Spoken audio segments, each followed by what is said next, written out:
Hi, this video is my Austen Arcturus collection, my little rainbow of Regency joy. Jane Austen is one of my favourite writers and I really love the Regency period, so I have quite a few sets of her books in various different editions, and today I'm going to be talking about the Arcturus editions. These are hardback books. If you're not familiar with Jane Austen, what I'll do, I'll just quickly go through the plot of each book. Emma is about a young woman called Emma who says that she doesn't think she'll ever get married. However, she thinks she's a really good matchmaker.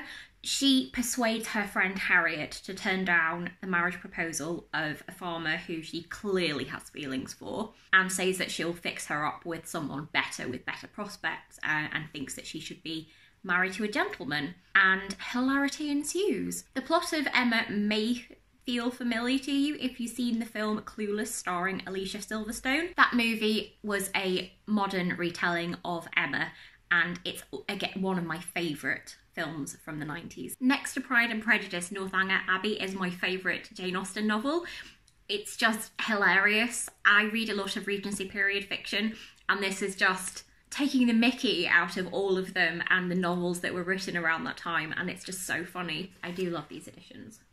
I don't know why I'm making that noise.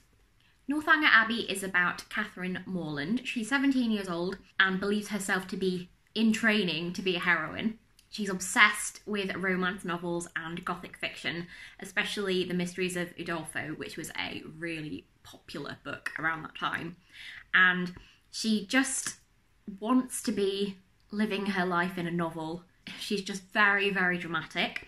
She gets invited to go and stay with some family friends in a place called Northanger Abbey, which I believe used to be built on the remains of an abbey, but now it's just a nice house. But she becomes convinced that there's something insidious going on there and believes that her host must have murdered his wife and is covering it up and sees ghosts and spirits everywhere. Yeah, it's just really funny. She's very dramatic. Persuasion is the story of Anne Elliot, who fell in love with and became engaged to a man called Commander Wentworth when she was 19 years old. Unfortunately, he didn't have any great family connections and he didn't have much money, so Anne's father and her sisters persuaded her to, see what they did there, persuaded. So they persuaded her to break off the engagement and that she would have better prospects somewhere else. 7 years later, the Elliot family is falling onto hard times. Anne has remained a spinster. She has never fallen in love with anyone else and has decided not to get married. And then, lo and behold, they start renting out their house to make some money. And who shows up but Captain Wentworth? He's been promoted and his family seems to have fallen on good times. And it's all very awkward and there's still a spark there. But will they get back together? Will they not? Will he marry someone else? No one knows. Well, I know because I've read it, but I'm not going to tell you. I can't remember if I showed you this one. This is Persuasion, and it matches my dress. It's very exciting. Representing Slytherin today, even though I'm Ravenclaw. My personal favourite, Pride and Prejudice, the story of Elizabeth Bennet and her matchmaking mum trying to get her married to someone who has lots of money, mostly focusing on her older and beautiful sister Jane. Mr. Darcy, who is a very, very wealthy man who comes into their orbit, does not seem very impressed with their family and becomes quite snooty and brooding, and Elizabeth decides that she doesn't like him and falls in love with, oh my god, what's his name? Mr. Bingley. No, Mr. Bingley is who Jane falls in love with. Wickham.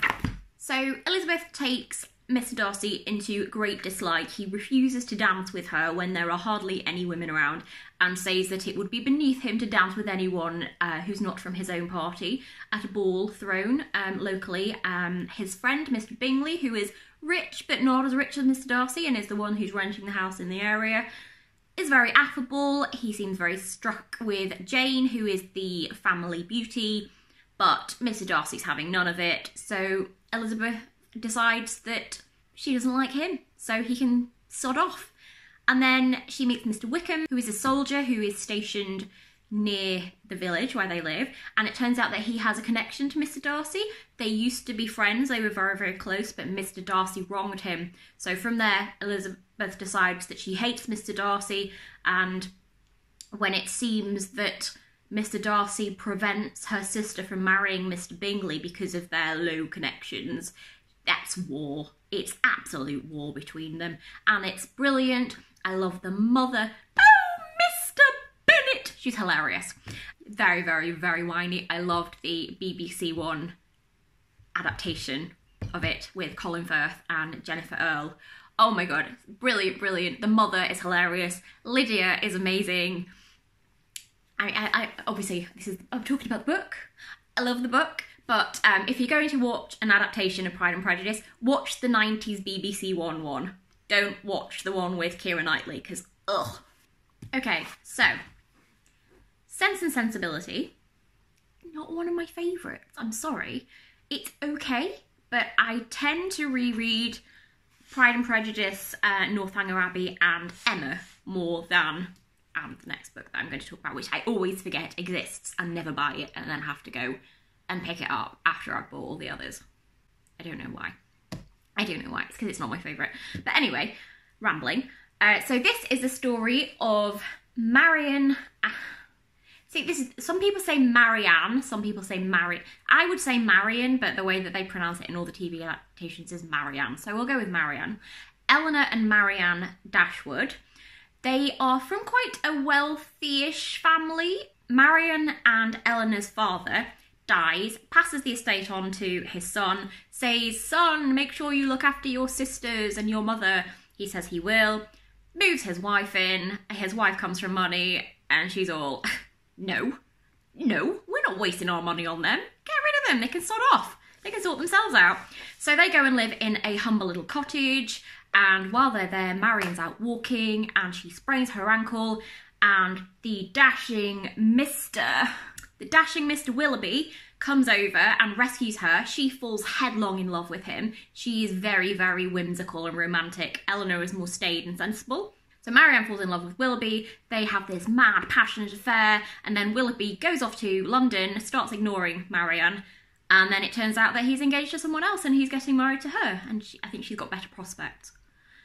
So Marianne obviously is devastated and goes into a decline. Why am I still holding this up? It all becomes about making sure that Marianne's okay, and I think she gets tuberculosis or pneumonia or something. It's all very dramatic. She's very dramatic.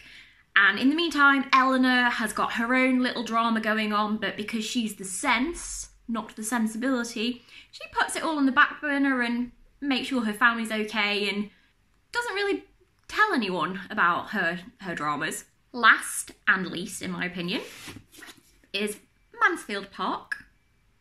I do love these covers, they're very pretty. Mansfield Park is the story of Fanny Price. Worst character name ever. That name has not stood the test of time. I think it's ruder in English than it is in American English, though. It's way worse. It's just, you just can't say it. You just, no. Fanny is very poor. She's sent to live with her rich uncle and aunt and be brought up with their children so that she gets educational accomplishments and is better suited to get a husband, because that's all anyone cared about at those times. Everyone in the family treats her as if she's almost a servant, but not quite.